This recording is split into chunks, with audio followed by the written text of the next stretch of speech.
What's up guys? It's Glenn here from Escape Manila and today I will take you to the happy island of Catanduanes. Wow. I am currently based in Davao and there is no direct flight to Catanduanes. So I took an early morning flight from Davao to Manila. I left Davao past 12 midnight and just stayed at the airport in NAIA 3 waiting for my Cebu Pacific flight to Virac at 8:30 a.m.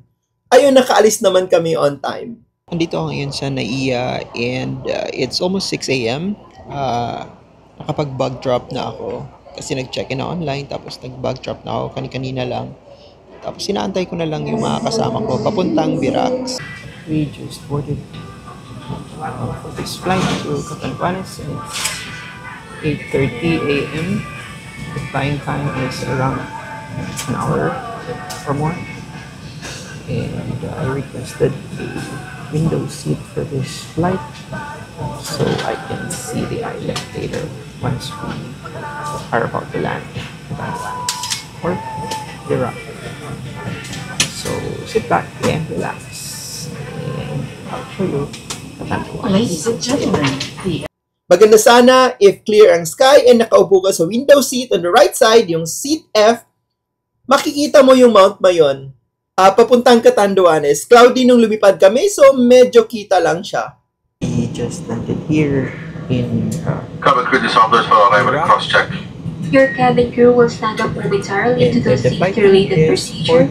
Guests, please remain seated. So, less than an hour pala. Sabi ko kanina, di ba? More than an hour. So, less than an hour. 45 minutes lang yung flight time. Nakalipad kami ng 9:05 and it's now 9:50 and nakaland na kami. Nandito lang kami sa may airport talaga banda. Make your moments happen with Cebu Pacific and welcome to Virac. We will also use the back door for deplaning, so guests in the back, please stand by.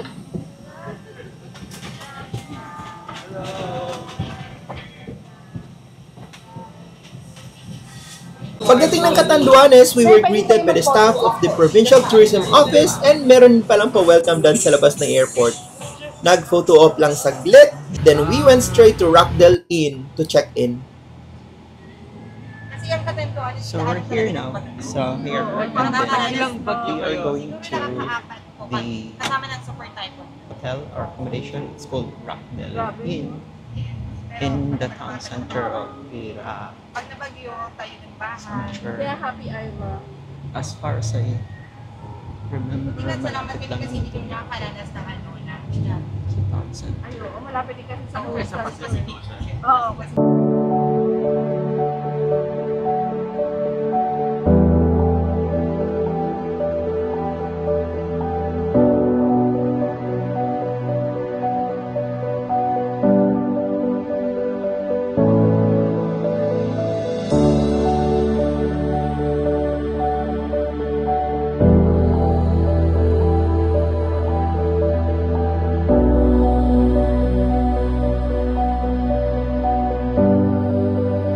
Rest lang ng konti, then we visited the office of the governor for a courtesy call. Based tourism organization po sa Catanduanes. At the same time po, in-invite na rin po namin yung ating mga taga-probinsya, mga karating probinsya sa Bicol. Kasi talaga po, di ba, lately, last year talagang greatly affected ang Bicol of a natural disaster. Especially yung, hindi lang bagyong Christine, no? Pati yung Pipito, Catanduanes talaga. Kaya ako ganyan lang gumanda araw. Ngayon lang, today. Share lang 1 week, 2 weeks. Walang So blessed. And nakita po namin, kasama po ng Department of Tourism ng Region 5 po. Nakita namin yung importansya na we have to really educate, especially the local communities, our stakeholders, maibaba yung kung ano yung plano ng ating region, ng probinsya, para makascate sa grassroots level. And isa po yun. Tapos sir, we invited speakers po who are, ang forte po nila ay community-based tourism development, pero more on the disaster, we call it destination resiliency. Tapos po, kasama nyo rin Gov, sinama na po natin ang mga media namin kasi para isang package na ng bisita. So habang nag-workshop po ang mga tourism officers natin, tapos si BTOs, dito naman po sila umiikot sa magandang yung sa Happy Island. Pagagaling na namin dun sa office ni Governor for a courtesy call. So, ayun, papunta na kami sa Fernando's. We're gonna have our lunch. So, first meal, actually second na, kasi nag-snacks kami kanina dun sa inn na tinuluyan namin. Sa Rockdale Inn. Tapos, ito ngayon, papunta na nga kami ng lunch dun sa Fernando's. So,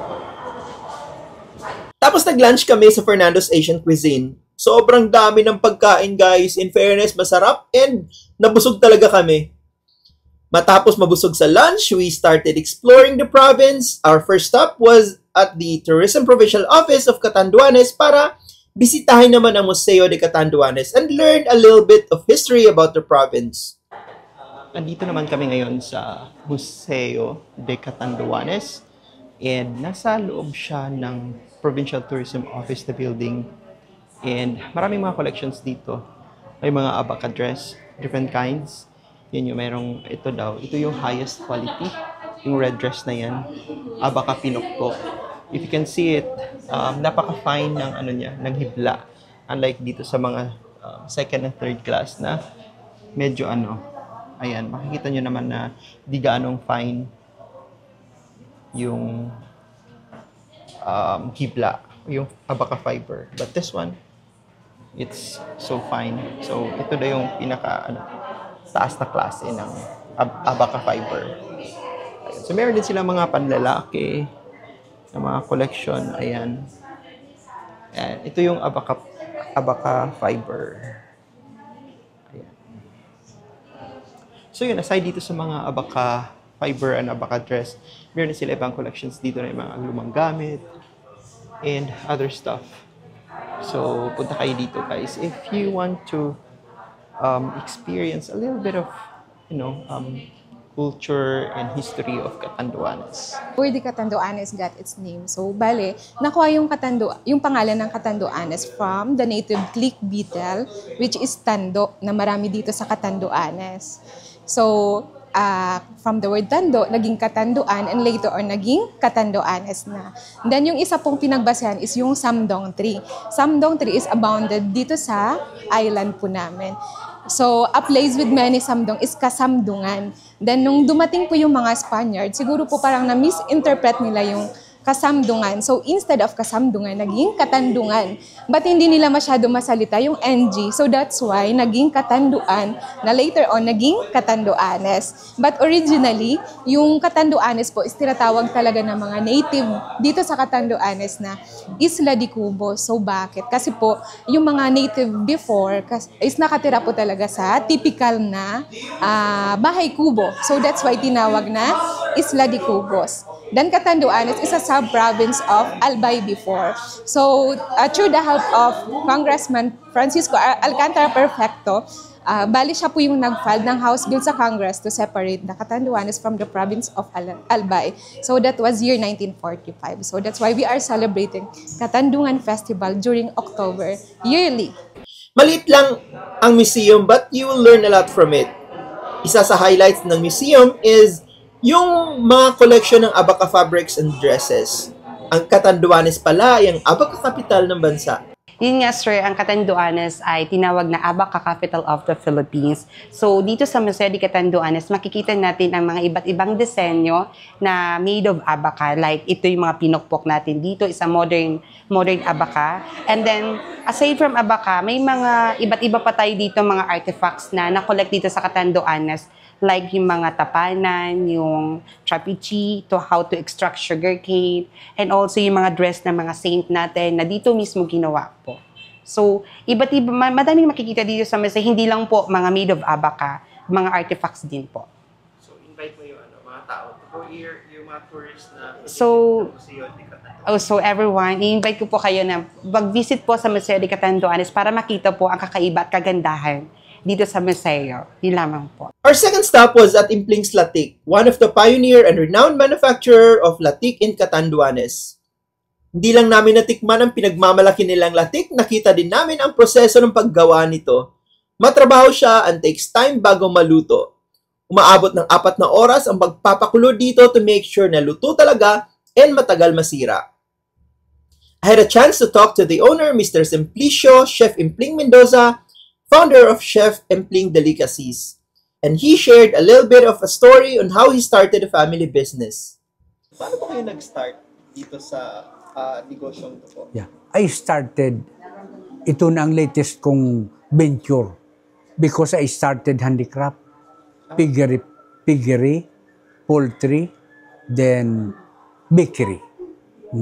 Then this is the last venture I concentrated because I have this profit very reasonable.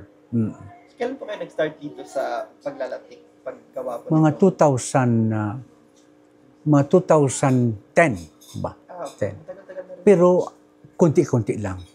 So paano kayo nag-decide na itong negosyo na ito po yung papasukin niyo? Somebody, the DTI provincial director told me na to discover latik because he's always asking me to make a special latik in his own family. In fairness, masarap ang latik nila. Yung rice, hinahaluan ng malunggay extract bago balutin, so may health benefits din siya. Yung latik naman is made of coconut milk, sugar, and some spices like star anise. Second, medyo matigas na. May mga farmers dito, yung sabi natin, yung mga sa bukid. Ang target ko yung mga farmers. Yung mga local. Dahil kung bibili ka sa palengke, ang isang... It's good kasi ano siya, hindi siya masyadong matamis. And it's creamy. Kaya we cannot kuminsan negative ako eh. We went to the town of Bato for our third stop. Binisita namin ang St. John the Baptist Church or yung simbahan ng bato na gawa sa mortar and coral stones. Umabot ng 53 years bago matapos ang pagpapatayo nito. Ilang beses na rin itong napinsala ng mga malalakas na bagyo kagaya ng bagyong Sening in 1970, Rosing in 1995, Loleng in 1998 at Rolly in 2020. Muli itong naayos sa pagtutulungan ng lokal na pamahalaan, mga deboto ng simbahan at ng National Historical Commission. St. John the Baptist Church is well known for the Batunhons, not only here, but also with the people around the Alan province. It is one of the oldest churches in the province, and this time it is a pilgrim site now. And then it was restored by NCCA to give back the usual image, and also even the floor, the walls, but because it is made of corals and mortars.